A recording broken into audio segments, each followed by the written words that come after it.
Ya, baik, kita mulai materi mengenai organisasi dan komunikasi bisnis. Seperti sebelumnya telah dijelaskan bahwa komunikasi bisnis pada levelannya itu ada dalam komunikasi organisasi. Kenapa? Karena biasanya kegiatan komunikasi bisnis itu dilakukan di dalam sebuah lembaga, perusahaan ataupun institusi, ya. Jadi biasanya mereka mewakili dari organisasi atau perusahaan tersebut. Baik, untuk hari ini kita akan membahas beberapa sub pokok, yaitu mengenai tentang beberapa yang berkaitan dengan teori komunikasi bisnis. Mungkin saudara sudah mempelajari sebelumnya dalam materi komunikasi bisnis, tetapi saya akan membahasnya dalam perspektif komunikasi bisnisnya. Lalu bagaimana terjadi proses komunikasi organisasi, dan biasanya itu diwakili di dalam sebuah corporate communication. Dan materi sebelumnya sudah dibahas juga mengenai tentang kesekretariatan, ya. Dan kita akan singgung sedikit nanti tentang kesekretariat ini, atau dengan istilah lainnya adalah corporate communication. Nah, di dalam komunikasi bisnis itu pun ada beberapa hal mengenai saluran, ya. Jadi komunikasi itu ada yang formal dan ada informal. Pun dengan komunikasi bisnis itu pun dilakukan ada secara formal maupun informal. Nah, bahasan selanjutnya adalah bagaimana peranan komunikasi secara kolaboratif, ya. Dan yang paling terakhir, tentunya ini yang menjadi sebuah permasalahan dalam sebuah komunikasi bisnis ataupun organisasi. Ternyata beberapa hal yang mengakibatkan komunikasi itu tidak efektif atau efisien adalah karena masih adanya beberapa hambatan di dalam komunikasi bisnis. Nah, nanti ini akan kita perdalami, dan ini pun menjadi topik jika Anda ingin meneliti secara lebih dalam nanti setelah Anda mengambil mata kuliah, seminar, ataupun skripsi. Baik, kita akan bahas terlebih dahulu mengenai apa itu organisasi. Organisasi itu dari istilah Latin, yaitu organizer, yaitu dengan definisi to form as or into a whole consisting or independent or coordinate parts, ya. Artinya memang organisasi ini adalah membentuk sebagai atau menjadi sebuah keseluruhan dari bagian-bagian yang saling tergantung dan terkoordinasi, ya. Inilah yang membedakan mana organisasi dan mana juga definisi tentang manajemen, ya. Jadi kalau diibaratkan, organisasi itu adalah sebuah wadah, ya, ataupun yang menaunginya. Sedangkan manajemen itu adalah roh, ya. Jadi kalau divisualisasikan seperti manusia, organisasi itu adalah wujud dari bentuk tubuh yang ada, sedangkan manajemen adalah ruh. Jadi dua-duanya adalah sesuatu hal yang penting, ya, baik organisasi maupun manajemen. Organisasi itu jika tidak ada nyawa, maka dia mati, ya. Jadi bangke, ya. Nah, itulah yang bergerak di dalam sebuah manajemen, dan manajemen ini salah satunya adalah komunikasi organisasi. Sedangkan organisasi itu adalah yang menampung. Jadi kalau misalnya ada sebuah kegiatan tapi tidak jelas organisasinya, maka itu disebut istilahnya organisasi tanpa bentuk. Ya, jadi tidak memiliki kesehatan, dan itu sulit kita disebut secara formal ataupun tidak ada dasar hukumnya. Walaupun sekarang banyak kantor-kantor yang berafiliat dengan dunia maya, ataupun dia tidak memiliki office secara fisik, tetapi dia office secara digital, tetapi hakikatnya organisasi itu memiliki sebuah aturan di mana dia memiliki tempat sekretariat yang pasti untuk dihubungi, dan dia memiliki legal formalnya dalam bentuk ADART ataupun izin-izin dari Kemenhan dan seterusnya, ya. Jadi inilah salah satu bagian dari organisasi. Baik, kalau kita lihat dari definisinya, kita lebih paham bahwa organisasi itu adalah sebuah sistem. Jadi dia memiliki unsur dan fungsinya masing-masing di dalam sebuah organisasi tersebut, dan pastinya dia mapan. Artinya dia adalah sekumpulan orang yang memang bisa bekerja sama antara satu dengan yang lainnya, dan intinya adalah untuk mencapai tujuan bersama, dan dilakukan melalui sebuah jenjang kepakatan dan adanya job description. Ya, jadi satu dan bagian unsur lainnya itu sangat penting. Jadi tidak ada yang paling dominan dan tidak ada yang paling menonjol, tapi semuanya itu memiliki jenjang secara hierarkis, baik dari segi aspek kepakatan dan memiliki tugas dan fungsi masing-masing yang berbeda. Nah, beberapa saran dari manajemen, yaitu bertugas untuk mengkoordinasikan beberapa sumber daya, baik dari struktur formal maupun dari secara non formal terhadap tugas dan wewenang masing-masing. Nah, jika dilihat dari perbedaan yang tadi saya singgung sebelumnya, apa itu manajemen dan organisasi, tentu tujuan organisasi itu tidak mungkin tercapai tanpanya manajemen. Ya, kita ketahui bahwa manajemen itu ada beberapa unsur yang sangat penting, terutama dari 6M. Ya, 6M itu kita tahu itu harus ada namanya man, ya, orang yang ada di dalam atau SDM-nya, ya, lalu ada material, ada modal, ada metode, ya, lalu dia memiliki mesin dan dia memiliki market tentunya, ya. Nah, itu adalah beberapa unsur yang ada di dalam manajemen. Nah, semua ini ada wadahnya yang dinamakan dengan organisasi. Artinya kalau misalnya ada manajemen tapi tidak ada organisasinya, nah tentunya tidak mungkin, ya, karena harus ada kesekretariatan yang menaunginya dan memang memiliki sistem, ya, yang jelas, ya, baik dari segi struktural maupun dari segi keorganigramannya. Nah, bahasan tentang organisasi ini tentu ada hal yang paling penting, ya, dan sebuah organisasi. Apa saja? Pasti yang paling dominan, organisasi itu dia memiliki yang namanya tugas dan tanggung jawab. Ya. Sama seperti sekarang, ada organisasi misalnya dalam pembuatan konten, ya. Nah, masing-masing konten itu kan ada bagian-bagian. Walaupun misalnya dulu misalnya ada namanya manajemen produksi TV ataupun film, yang dimana notabene-nya dia memproduksi sebuah karya, dan kalau sekarang dengan adanya beberapa konten kreator, beberapa pemangkasan itu bisa dilakukan. Tetapi tetap ada orang-orang yang bekerja di baliknya, karena tidak mungkin orang itu bekerja sendiri, ya. Artinya ketika dia membuat konten pasti ada namanya kameramen, lalu ada tukang edit, ya, minimal 3 lah, ya. Nah, disinilah adanya pembagian tugas dan tanggung jawab masing-masing. Lalu adanya pusat kekuasaan. Ya, inilah yang dinamakan dengan leadership atau kepemimpinan. Jadi memang di dalam komunikasi bisnis kita tidak bisa terlepas dari leadership ataupun komunikator, ya. Ingat bahwa beberapa teori komunikator yang sudah saya jelaskan itu akan berpengaruh kepada beberapa aspek lainnya, ya. Terutama misalnya ada kredibilitas, ya, ada etos, ya, dan ada kepercayaan dan sebagainya.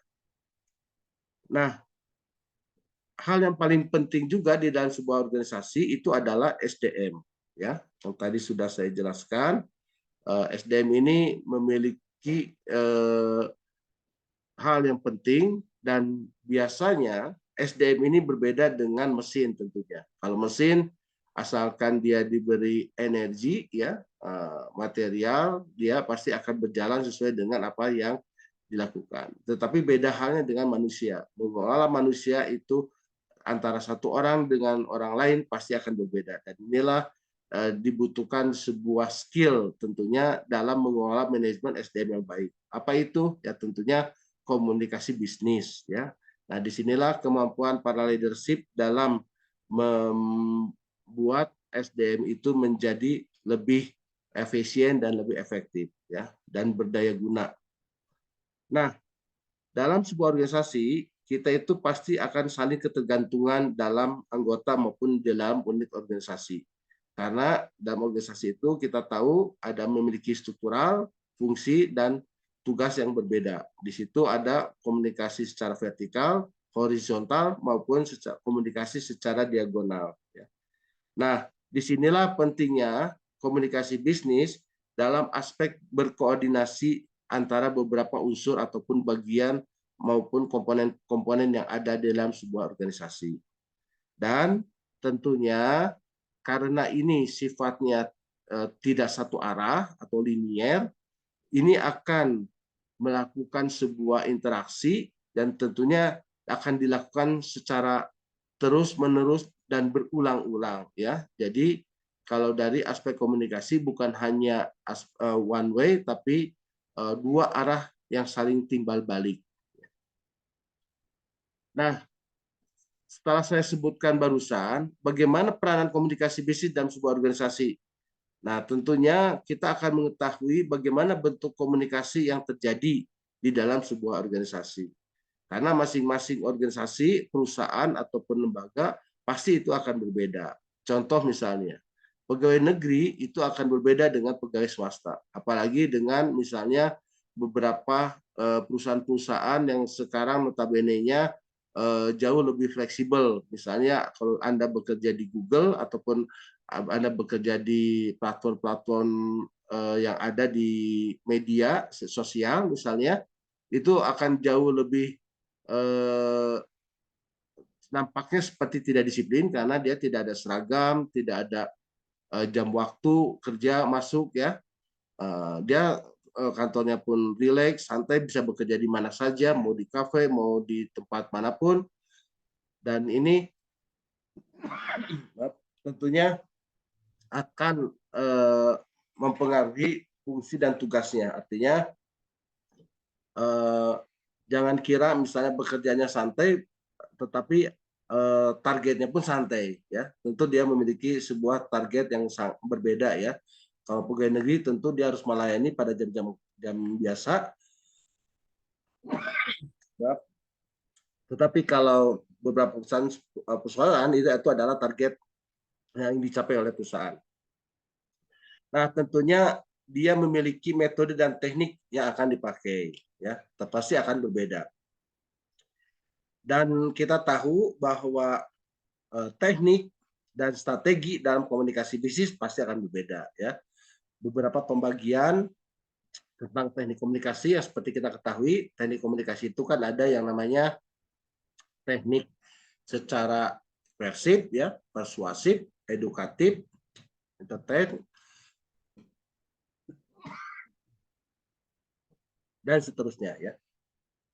Nah, sedangkan kalau strategi itu akan tergantung kepada unsur-unsur yang ada dalam komponen komunikasi. Misalnya strategi komunikator dan strategi lainnya, ya.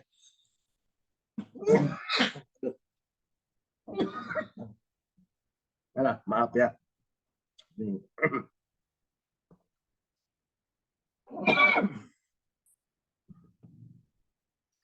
Baik, saya lanjutkan kembali.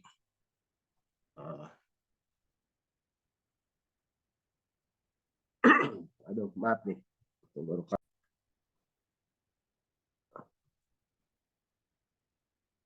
Nah, selanjutnya kita pun harus mengetahui bagaimana proses komunikasi terjadi, ya. Untuk apa? Dengan mengetahuinya sebuah proses komunikasi bisnisnya terjadi dalam sebuah perusahaan, maka jika ada hambatan itu kita akan tahu dari mana unsur-unsur hambatan itu terjadi. Misalnya pada aspek apakah komunikator, apakah ada aspek dari pesannya atau media, ataupun misalnya yang jadi masalah itu adalah audien ataupun sasarannya, ya. Dan inilah sebuah proses yang terjadi dan kita akan mengetahui beberapa kelemahan dan disitulah kita akan bisa memperbaikinya dari aspek komunikasi bisnis. Selanjutnya, tujuan komunikasi bisnis seperti kita ketahui itu adalah untuk memperbaiki sebuah manajemen ya dalam sebuah organisasi.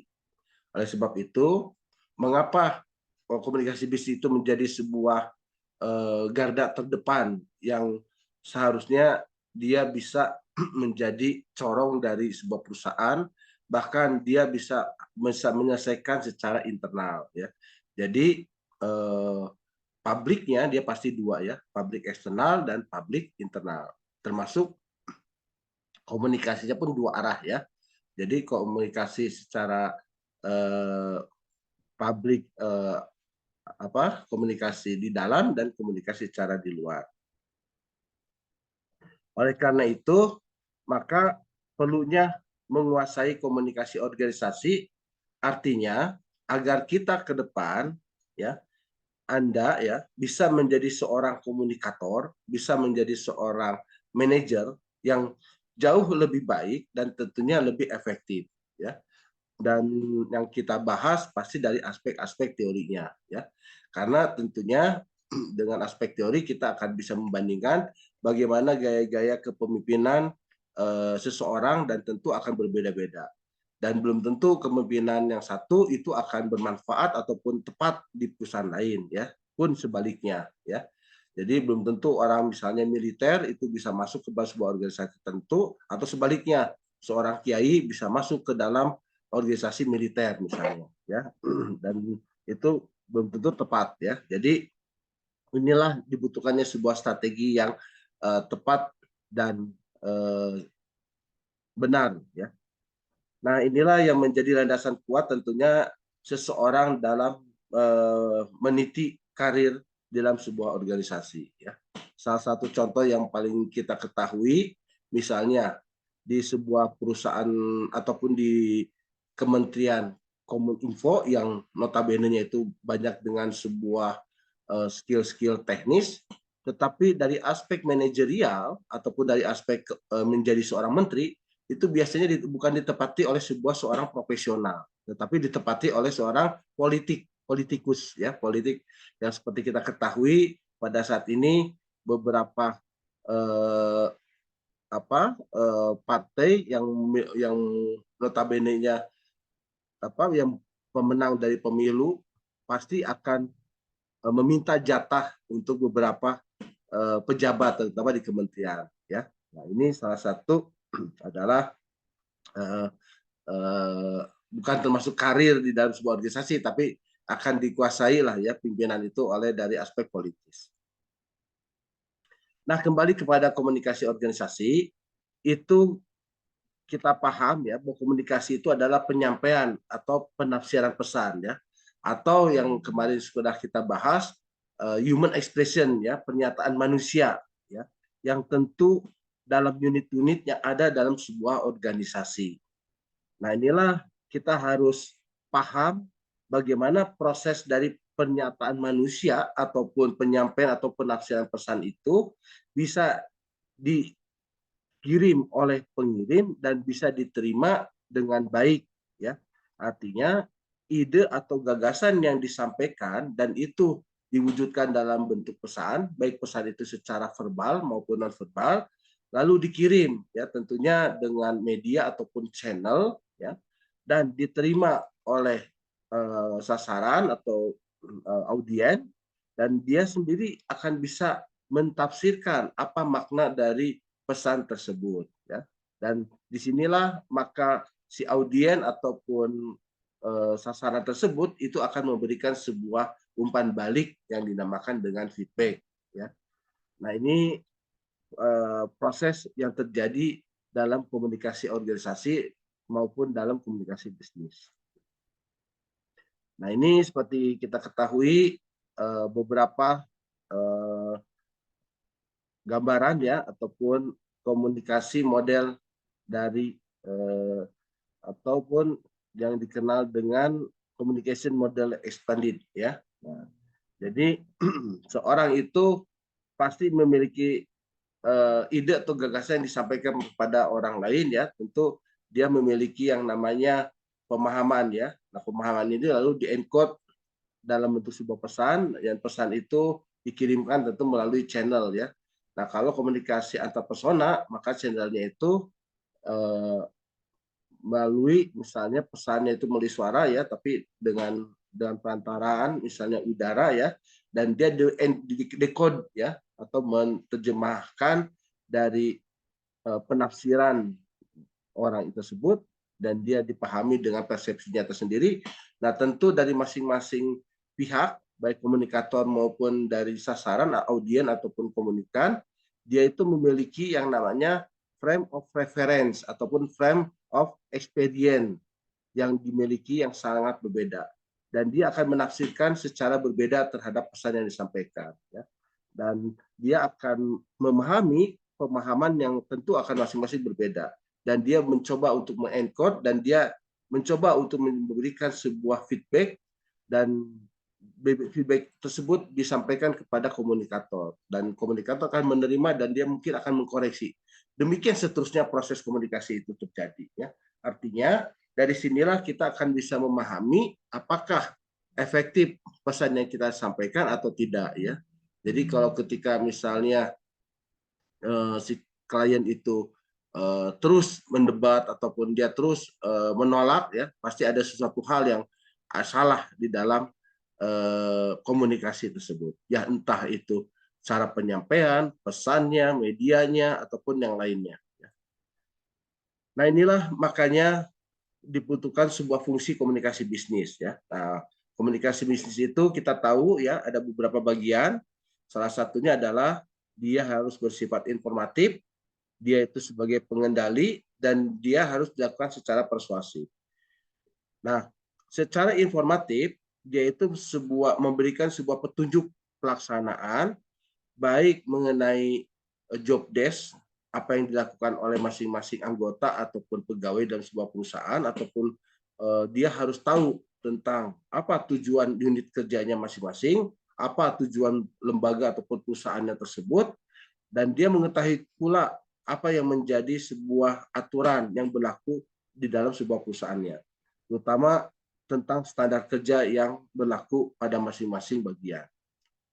Nah, fungsi komunikasi bisnis ini pun bisa menjadi kontrol atau pengendali. Artinya, dia itu bisa mengendalikan dari sebuah manajemen dan pengaturan dari sebuah perusahaan ya ataupun dari sebuah organisasi bisnisnya. Nah, pengontrol ini biasanya adalah untuk memudahkan jika terjadi ada beberapa kesalahan ataupun koreksian yang nanti dia bisa lakukan segera ya untuk memperbaiki jika terjadi kesalahpahaman ataupun misalnya konflik ya. Nah, diharapkan biasanya dalam komunikasi bisnis itu kita menghindari yang namanya konflik atau meminimalisasi ya kesalahan-kesalahan yang terjadi ya. Tapi kalaupun itu terjadi maka diselesaikannya secara diplomatik ya atau negosiasi dan dicarikannya win-win solution dan tentunya tanpa ingin merugikan salah satu pihak yang bersengketa. Ya. Nah, teknik komunikasi yang digunakan di dalam komunikasi bisnis itu cenderung biasanya jauh lebih soft ataupun dilakukan secara persuasif. Ya.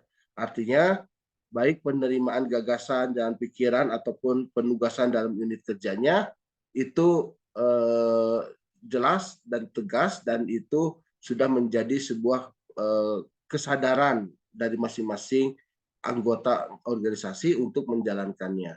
Jadi bukan menjadi merasa jadi beban ya, tapi dilakukan secara persuasif. Nah, bagaimana kita memilih saluran di dalam komunikasi bisnis? Kita tahu bahwa saluran yang terbaik untuk mengirimkan pesan itu tergantung kepada dari kepentingan pesan itu sendiri. Kita tahu dari McLuhan bahwa message is medium is message ya. Jadi artinya bahwa pesan itu pada media itu sendiri gitu ya.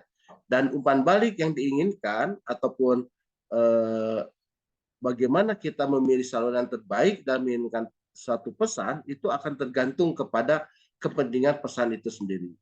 Nah, umpan balik yang diinginkan ataupun kebutuhan itu akan menjadi sebuah catatan permanen ya, termasuk di situ pasti ada cost ya dan derajat formalitas yang diperlukan. Ya. Seperti misalnya ketika semakin strategi kita itu semakin meluas, maka biayanya pun pasti akan menjadi besar ya. Tapi saat ini kita akan lebih efisiensi dengan beberapa aspek yang sudah ada ataupun misalnya sudah terbentuk, di mana misalnya zaman sekarang orang itu menggunakan yang namanya media sosial, dan media sosial ini sudah menjadi lebih tersegmentasi dan kita akan lebih mudah untuk mencari sasaran apa yang kita butuhkan ya. Dari aspek misalnya generasi pun kita akan mengetahui media apa yang sering digunakan. Dari beberapa aplikasi kita akan tahu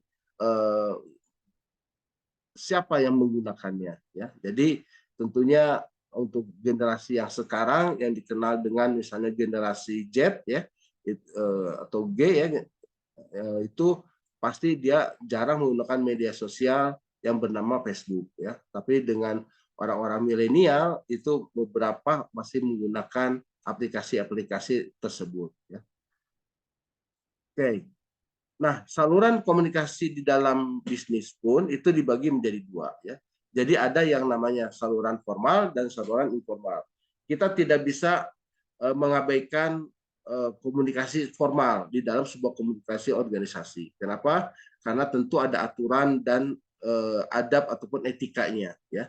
Nah, formal ini biasanya informasi itu mengikuti rantai komando ya dari susunan ataupun struktur di sebuah organisasi ya.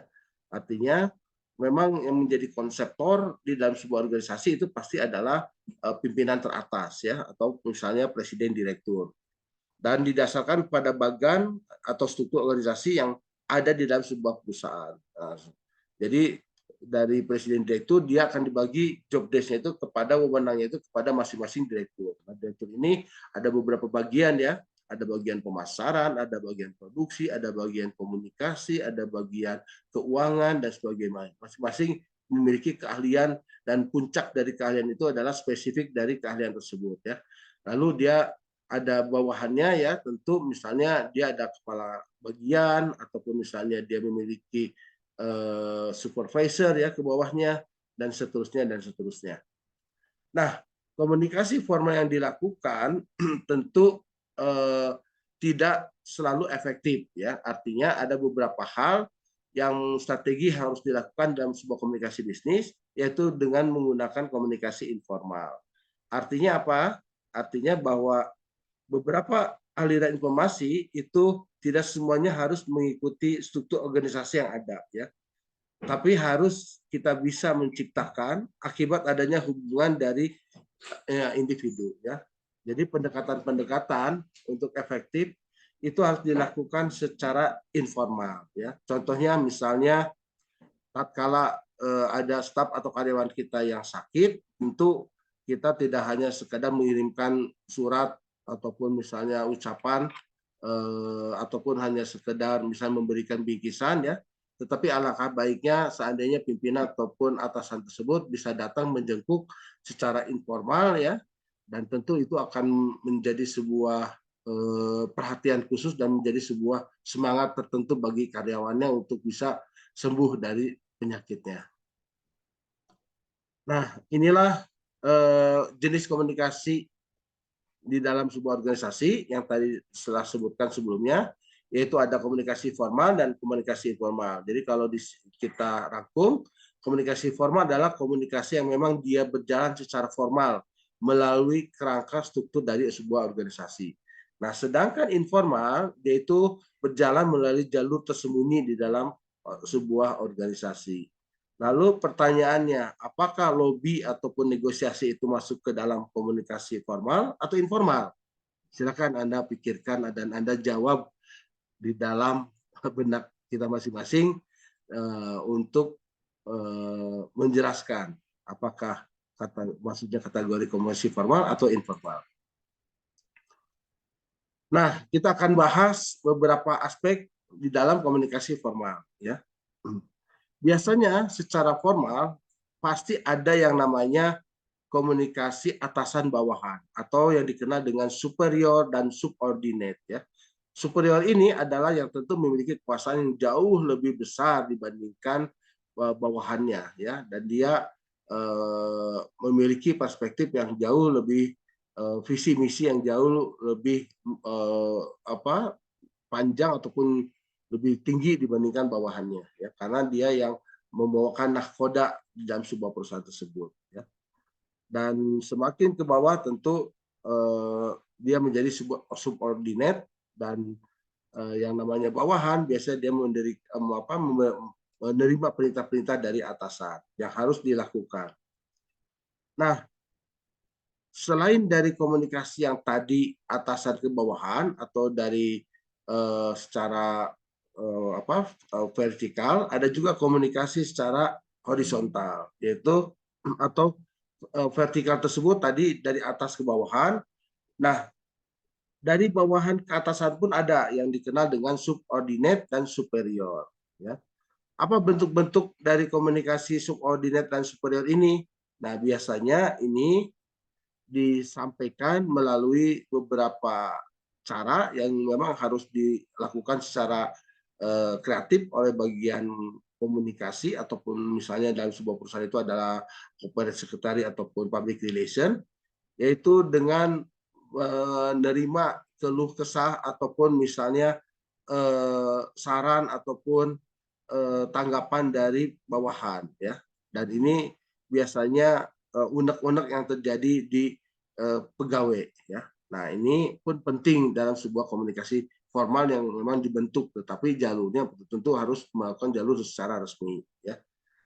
Nah, selain itu ada juga komunikasi antara orang-orang yang setingkat, ya, dan ini biasanya yang tadi antara beberapa bagian direktur, misalnya direktur keuangan dan produksi, produksi dengan SDM, SDM misalnya dengan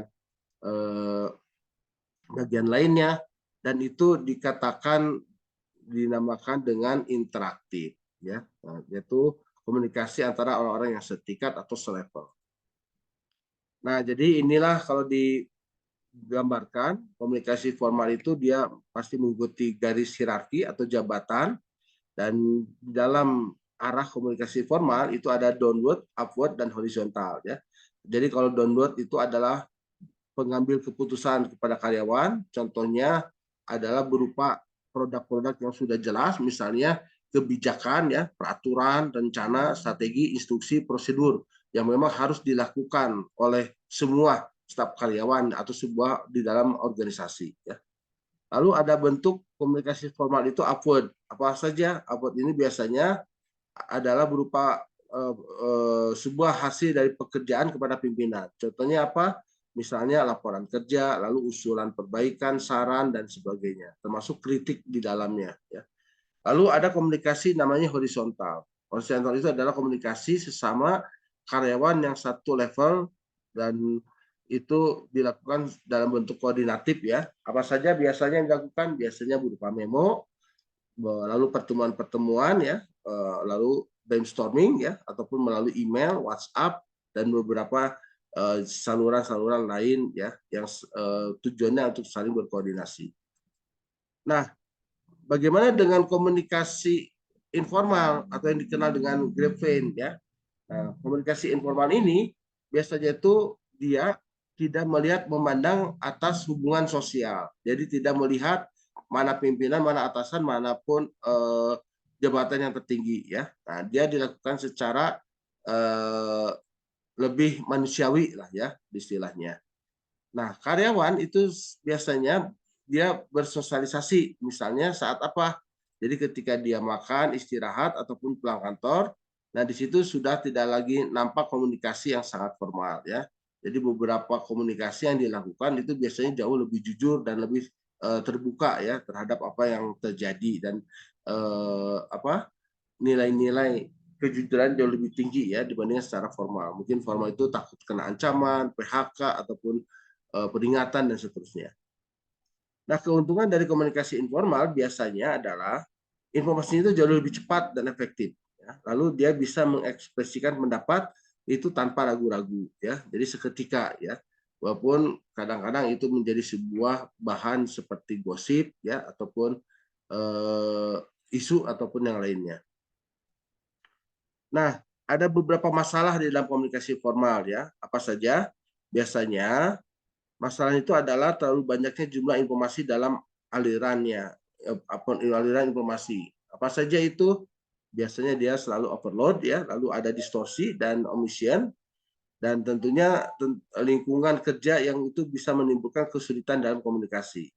Dan biasanya dalam komunikasi formal itu kita tidak bisa langsung, karena apa? Karena mata rantainya itu terlalu panjang, ya. Jadi kalau satu kita ingin memberikan masukan pada direktur, kita tidak bisa ya, tapi kita harus ngasih dulu atasan kita, misalnya supervisor, supervisor lalu ke atasnya dan seterusnya. Baik, kalau bentuk-bentuk komunikasi informal biasanya cirinya penyebaran dia cepat sekali ya. Kenapa? Karena dia berantai dan dia tidak dibatasi oleh struktur dari sebuah organisasi itu. Ya. Dan selanjutnya kita akan bahas juga tentang jaringannya ya. Nah, ini beberapa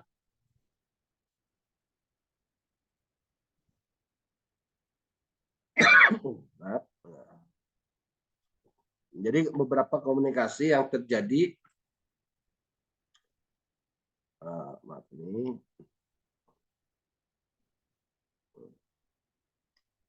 Oke, sebentar. Baik, kita lanjutkan yaitu tentang dari model area komunikasi ya.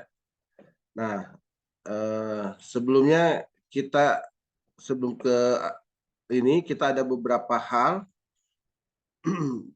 peran atau role player di dalam sebuah komunikasi bisnis ya. Tentunya ada peranan antar personal ya. Ya, di sini dibutuhkanlah yang namanya seorang tokoh, pemimpin atau penghubung ya. Nah, tidak selalu penghubung itu adalah dari orang dalam ya. Biasanya dia menggunakan pihak ketiga yang dia jauh lebih netral, tapi dia bisa menyampaikan ya. Artinya bahwa peran itu sangat penting dilakukan ya. Ataupun kita menggunakan beberapa tokoh ya, termasuk pimpinan-pimpinan masyarakat ya. Lalu ada yang namanya peranan informasional ya, yaitu apa?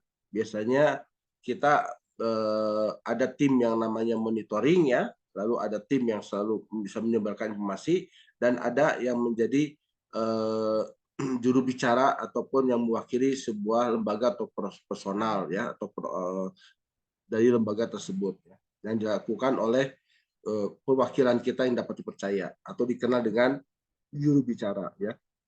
Nah, lalu ada juga yang namanya peranan pengambil keputusan ya. Nah, biasanya ini adalah seorang wira swasta ya, pengendali gangguan dan penutup sumber ya, ataupun dia sebagai negosiator. Nah, disinilah pentingnya seorang komunikator atau pimpinan ya, atau kita ya, nanti dalam di lapangan ada beberapa aspek dalam model area komunikasi. Ya. Nah, kita harus memahami terlebih dahulu siapa diri kita, bagaimana kita keluar ya, ataupun nanti bagaimana kita bisa berkomunikasi dengan luar. Nah, beberapa model itu digambarkan tentang ciri-ciri sebuah manusia ya. Nah, di sini ada, kalau diibaratkan manusia itu ada area 1 ya, area 2, area 3 dan area 4 ya. Nah, dalam diri kita biasanya ada yang namanya open area. Open area itu apa? Biasanya kita menyadari ya, artinya kita itu mengetahui oleh diri sendiri dan kita pun diketahui orang-orang lain. Artinya apa? Misalnya saya ini bekerja dalam sebuah perusahaan ya dan mewakili sebuah perusahaan ya, artinya saya pun mengetahui ya dan orang pun tahu ya, ataupun misalnya begini, eh, dalam area diri kita ada hal yang misalnya kita sadari ya dan kita menyadarinya dan orang lain pun menyadari akan keberadaan tersebut ya, seperti itu. Nah, itu yang dinamakan dengan open area. Nah, ada juga namanya dalam diri manusia itu blind area. Blind area itu apa? Biasanya itu kita diketahui oleh diri sendiri ya, tetapi orang lain tidak tahu ya. Misalnya bahwa ada beberapa hal tentang misalnya siapa diri kita ya, tetapi orang lain itu tidak tahu siapa diri kita misalnya di balik dari tokoh masyarakat tersebut ya. Nah, itu biasanya ada dinamakan dalam teori itu back stage ya. Nah, jadi bukan front stage-nya ya. Nah, jadi itu diketahui oleh diri sendiri tapi orang lain itu tidak tahu ya. Tapi ada juga orang ya yang dia itu sebenarnya itu diketahui dia sendiri tapi tidak diketahui orang lain ya. Nah, itu. Jadi maaf nih, yang tadi kedua itu dia tidak diketahui diri sendiri. Jadi dia tidak menyadari bahwa dia itu misalnya Judas kalau ngomong ya, tapi orang lain itu tahu gitu ya bahwa dia itu Judas, tapi dia mengatakan enggak, saya baik-baik saja ya, misalnya seperti itu ya. Nah, itu biasanya namanya adalah blind area dan ini biasanya lebih parah karena kita tidak menyadari kelemahan dari diri kita sendiri ya. Nah, lalu area ketiga yang tadi saya sebutkan yaitu hidden area, artinya apa? Itu kita sendiri yang tahu ya, tapi orang lain itu tidak tahu. Yang tadi itu ya, yang namanya adalah eh, di balik layar diri kita itu. Ya. Nah, lalu yang keempat itu yang lebih bahaya ya, itu sebenarnya kita tidak tahu siapa diri kita ataupun orang lain itu tidak tahu diri kita itu sendiri ya. Nah, ini adalah dinamakan dengan model area komunikasi dan yang tentu yang paling ideal itu adalah area satu ya, artinya bahwa kita itu harus open area ya. Jadi kita mengetahui diri kita sendiri dan orang lain pun mengetahui itu. Kenapa? Inilah agar komunikasi itu jauh lebih efektif dan efisien ya. Jadi kalau kita lebih terbuka, beda dengan misalnya ada hidden area ataupun unknown area, itu jauh lebih sulit untuk mengenali ataupun untuk bisa berkomunikasi secara efektif maupun efisien. Nah, komunikasi itu tadi kita ketahui ada beberapa hal ya, ada publik eksternal, ada publik internal ya. Dalam aspek komunikasi eksternal, tentu ini dilakukan oleh sebuah kegiatan kehumasan ya. Dan komunikasi dari organisasi kepada publik itu untuk rangka dalam menciptakan sebuah citra yang baik ya. Sedangkan komunikasi dari publik kepada organisasi itu adalah dalam bentuk kerjasama ataupun harapan-harapan yang diinginkan oleh masyarakat terhadap sebuah perusahaannya, ya biasanya dalam bentuk CSR dan sebagainya. Ada juga yang dinamakan dengan komunikasi kolaboratif, ya artinya apa? Bahwa semua karyawan pasti melakukan proses komunikasi efektif untuk kepentingan sebuah perusahaan. Oleh sebab itu, maka ada hal beberapa yang harus diperhatikan, terutama bahwa staf semua karyawan harus berorientasi kepada hubungan yang baik ya, ataupun memiliki jaringan-jaringan yang luas dan sehingga kita mudah jika ada suatu permasalahan dapat diselesaikannya karena kita jauh lebih mengenal terlebih dahulu ya. Selanjutnya komunikasi kopulatif itu adalah bahwa kita harus fokus kepada pelayanan ya. Jadi jangan mau ataupun jangan mengharapkan kita dilayani ya, tapi kita tidak bisa melayani orang lain. Jadi fokusnya adalah bagaimana memberikan sebuah pelayanan yang bagus, excellent ya terhadap klien ataupun pada pelanggan kita. Ya, lalu adanya customer commit ya, artinya kita harus komit terhadap kepentingan dari customer ataupun konsumen ya. Lalu adanya fasilitas ya, lalu kita harus berpikir maju ke depan ya. Lalu ada nilai tambah ya. Dan tentunya kita harus memiliki tim yang solid, yang bagus ya. Nah, semua itu tentu secara konsep atau teori itu mudah dilaksanakan ataupun seperti tidak ada masalah ya. Tetapi ternyata di dalam lapangan itu banyak beberapa noise ataupun hambatan komunikasi yang terjadi. Nah, apa saja hambatan-hambatan yang biasanya terjadi dalam sebuah komunikasi bisnis? Pertama itu ada beberapa bagian ya. Kita sebut saja dalam 3 bagian. Ada hambatan secara teknis ya, lalu ada hambatan semantik dan ada hambatan manusiawi. Hambatan teknis itu biasanya karena dalam sebuah organisasi itu kita tidak memiliki rencana ataupun SOP ya, standar prosedur kerja ya, operasional yang jelas, sehingga kita selalu menyalahkan siapa yang bekerja atau melakukan pekerjaan tersebut ya. Itu hambatan teknis yang biasanya ada di dalam sebuah organisasi. Lalu hambatan yang lainnya adalah kurangnya informasi dan penjelasan. Artinya fungsi humas ataupun misalnya fungsi dari corporate secretary itu tidak berjalan secara optimal karena informasi itu tidak disampaikan secara menyeluruh luas dan secara jelas ya, clear ya. Itu hambatan-hambatan teknis. Selanjutnya bahwa kita tahu Indonesia itu memiliki kelemahan dalam aspek membaca ataupun keterampilan membaca. Jadi banyak orang-orang kita itu tidak mau membaca aturan ataupun hal yang bersifat tertulis ya. Jadi dia kalaupun misalnya mengadakan sebuah perjanjian, dia hanya tanda tangan tidak secara detail. Beda dengan negara Jepang ataupun Barat lainnya yang dia sebelum memberikan tanda tangan dia dibaca secara jelas dan clear, dan jika ada hal yang tidak disetujui maka dia menolak untuk menandatanganinya ya. Kenapa? Karena tadi itu keterampilan membacanya sangat tinggi. Nah, di kita lebih senang kepada aspek tayangan multimedia ya. Makanya tidak heran kenapa seperti media sosial TikTok ataupun hal yang tidak membutuhkan energi yang luas bagi di kita itu sangat disukai ya. Nah, hambatan teknis lainnya adalah karena memilih media atau saluran yang kurang tepat ya. Jadi misalnya bisa saja kita ingin berkomunikasi baik dengan karyawan tetapi media yang digunakan itu salah ya. Biasanya kita menggunakan komunitas misalnya WhatsApp group tetapi yang dikirim misalnya dengan media sosial yang notabene-nya bisa diketahui oleh masyarakat umum ya. Itu beberapa hambatan teknis. Lalu hambatan yang lain adalah hambatan semantik. Apa semantik?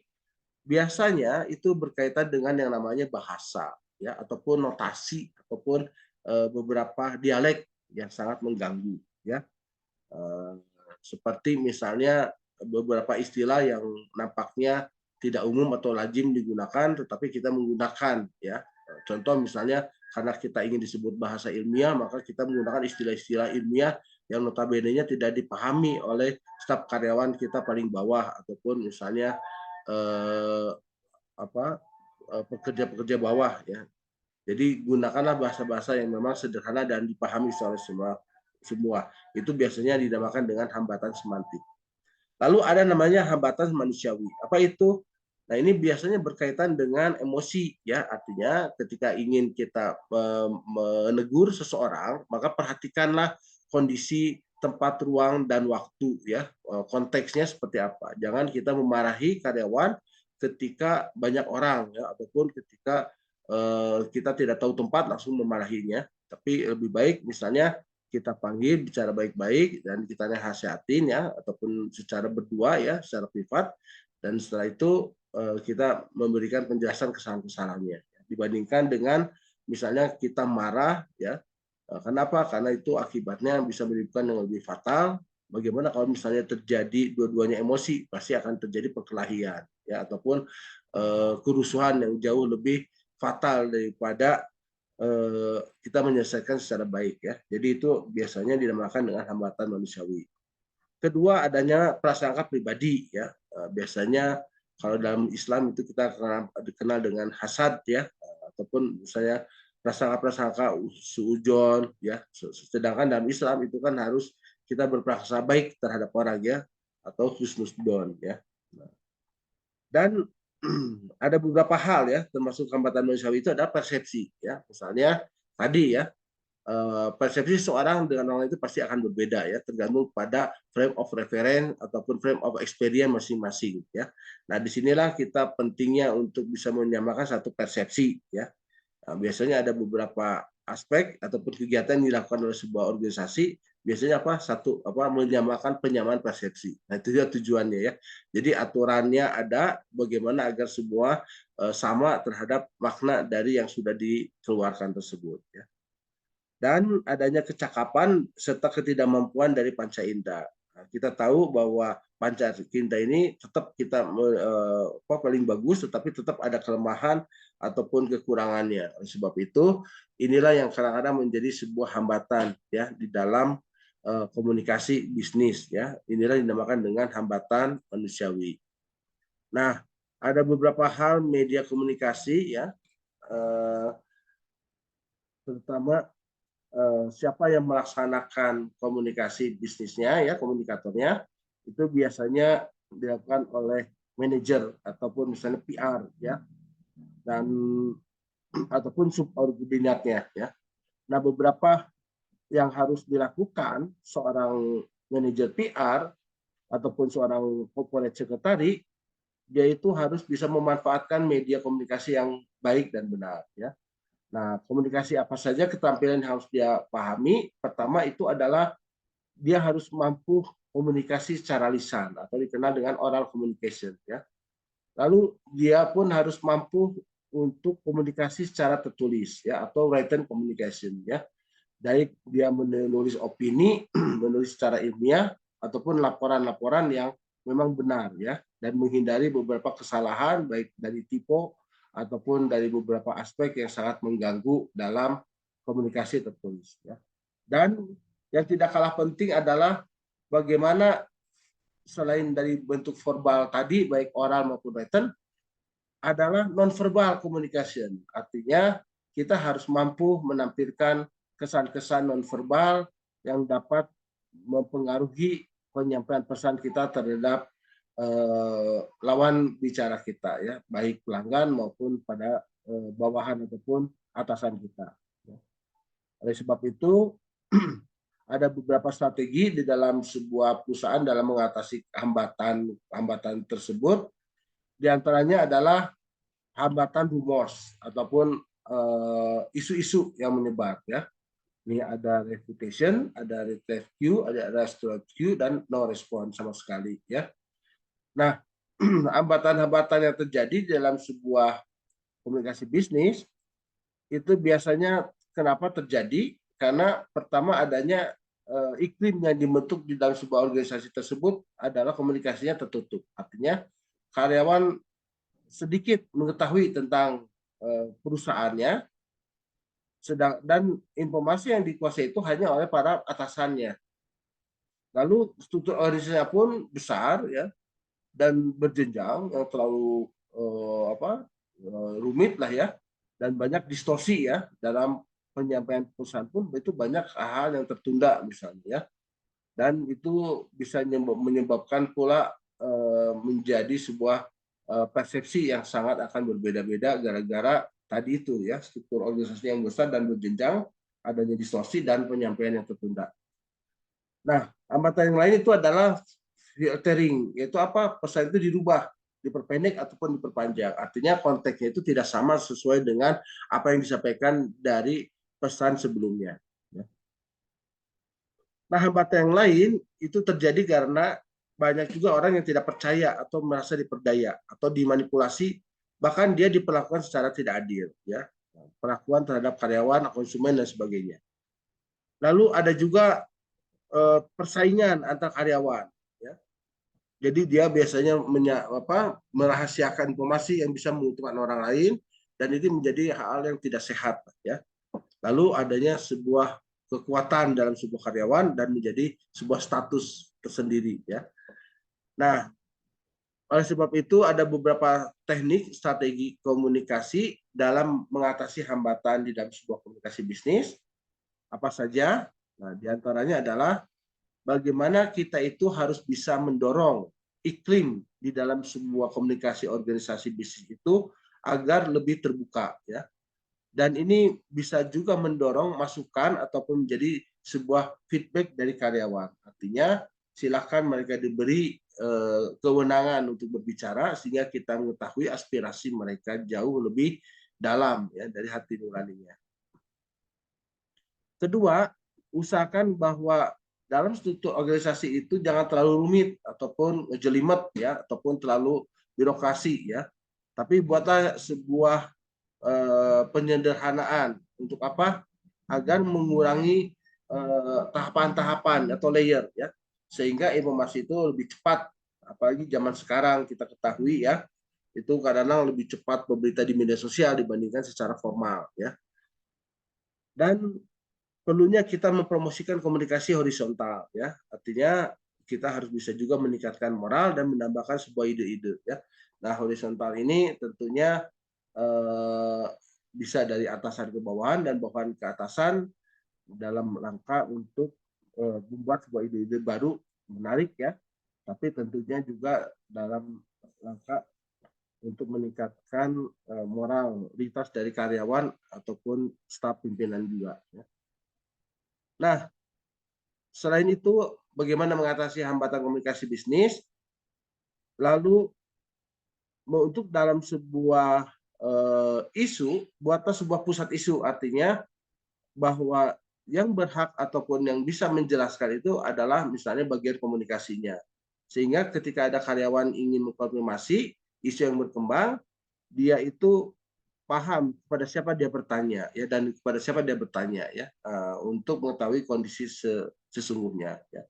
Dan yang paling penting buatlah misalnya jalur-jalur saluran formal ya seperti buletin, newsletter ya atau membuat berita atau informasi perusahaan. Kalau zaman sekarang mungkin sudah dibuat namanya WhatsApp group ya, Instagram atau Instagram itu terlalu keluar ya ataupun misalnya kelompok-kelompok dalam bentuk aplikasi seperti WhatsApp group ya ataupun yang lainnya. Demikian materi yang bisa sampaikan untuk saat ini. Selanjutnya kita akan lanjutkan dengan sebuah diskusi. Baik, kalau tidak ada, saya akhiri saja ya pertemuan hari ini dengan mengucapkan hamdalah. Alhamdulillah. Kita ketemu lagi untuk minggu depan ya, dan pada materi yang berbeda ya. Sekali lagi terima kasih atas perhatiannya hari ini. Saya akhiri dengan billahi fisabilillah. Wassalamualaikum warahmatullahi wabarakatuh. Waalaikumsalam warahmatullahi wabarakatuh. Terima kasih Bapak. Terima kasih. Ya.